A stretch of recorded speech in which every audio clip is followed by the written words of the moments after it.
It is estimated that President Russell M. Nelson spoke 115 times in general conference, sharing messages of faith and testimony. His last message as prophet came through an article for Time magazine. It was published about a month ago, and it was titled, "We All Deserve Dignity and Respect." Here's a short passage from that. Recognizing the underlying truth beneath this belief that we all deserve dignity is liberating. It brings emotional, mental, and spiritual equilibrium, and the more you embrace it, the more your anxiety and fear about the future will decrease. Well, Dr. Matt Townsend agrees with that and honors that same sentiment, calling dignity one of the untapped sources of peace. Yes. I love that. The untapped source of peace is dignity. Yeah. And we don't say this word very often. Yeah. I think it was a unique word for President Nelson to reach for. Yeah, it's a word, it's a word that's kind of hidden. It's really rich in meaning, but it's one we don't really talk about. But weirdly, if you possess this dignity of one another, it changes everything you do. It changes how you see, it changes what you feel about others, what you do with others. Well, you also call it, Matt, a foundational human need. Yeah. It's essential because every human needs to know that they're seen, that they're heard, that they're worthy, that they're wanted, that they're desirable. And that need, when it's met, life is great. When it's not met, we turn on a survival instinct, and then it changes us into people that aren't so dignified. You believe honoring that in ourselves and others also honors what you call a divine spark. Yeah. So historically, in like Jewish history, there was this concept of a divine spark, that inside of every human being is this little piece of divinity, this spark of light that exists in all of us. And then every faith, every belief system has some version of that divine spark. If that divine spark is real, that's the thing we need to dignify. We dignify. That's how we know when someone passes and that spark goes out, that light goes away, we miss it because that's where the dignity lives. That's why we don't just harm people. That's why we don't hurt people. That's why death impacts us.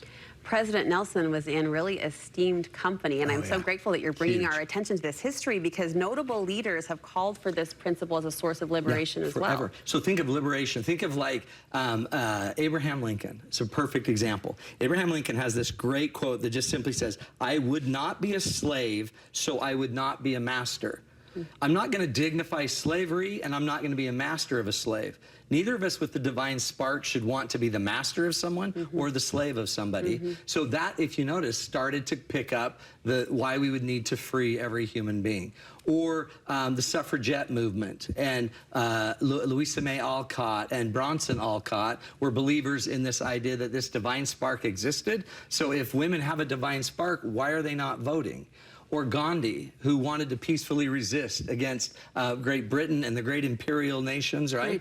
And the way they did that is, I'm not going to harm another person because they too have a divine spark, but I'm also not going to let my spark go out. Okay, if we were to take it down from Gandhi, just a notch, into our everyday lives, you've got a few ways that we can honor this dignity, to see it more clearly and to practice it more intently. First, you say we've got to turn something off. Turn off your autopilot. If you have an automatic thought about another human being, you're not checking for dignity. You're not looking for the divine spark. Okay, that's huge. If I see someone, I think I know someone, I think I know how they're going to react, what they're going to do. They have a certain flag on their yard, or they wear clothes a certain way. I've dismissed their dignity. Yeah, immediately. You're now not looking for any light. You're actually just going with your historic thought. And most of us just keep perpetuating on autopilot the lack of dignity of others. You say we can see others as beings, not things. Yeah. Martin Buber taught that you can approach a human being as either a thou or an it. A thou is this thing we worship and respect, the divine spark, or an it is a thing. So if you see somebody as a thing, you can treat things differently. That's why we like to label people. That's why we like to hang some label about their political persuasion or something about them, because then we've just itified them. We've just turned them into an it, a thing. But instead, we need to go look for the divinity inside of every person. You say a fast track to this practice might simply be to get curious. Yeah, all you got to do is ask maybe one or two more questions. Instead of automatically responding to what somebody does, go try to figure out how they got to that point. Go back upstream and see where they came from, and see if you can't try to understand more how they got to think this way.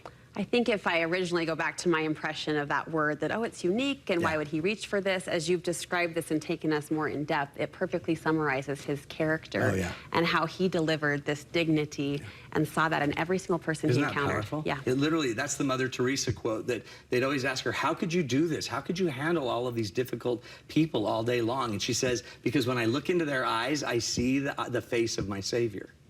She sees the dignified soul inside of every human being. And I think every massively awesome leader has done the same thing. Matt, thank you so much. You offer a program that teaches dignity even in our most trusted relationships. That's right. It's called Becoming One. It's the gymnasium for our relationships, for our character. I love that. You just go to matttownsend.com. It's basically the price of what would be about one date night with your partner, and you can go get endless hours of coaching with me. You can even become a member of our group coaching. It's really awesome. matttownsend.com. Thank you, friend.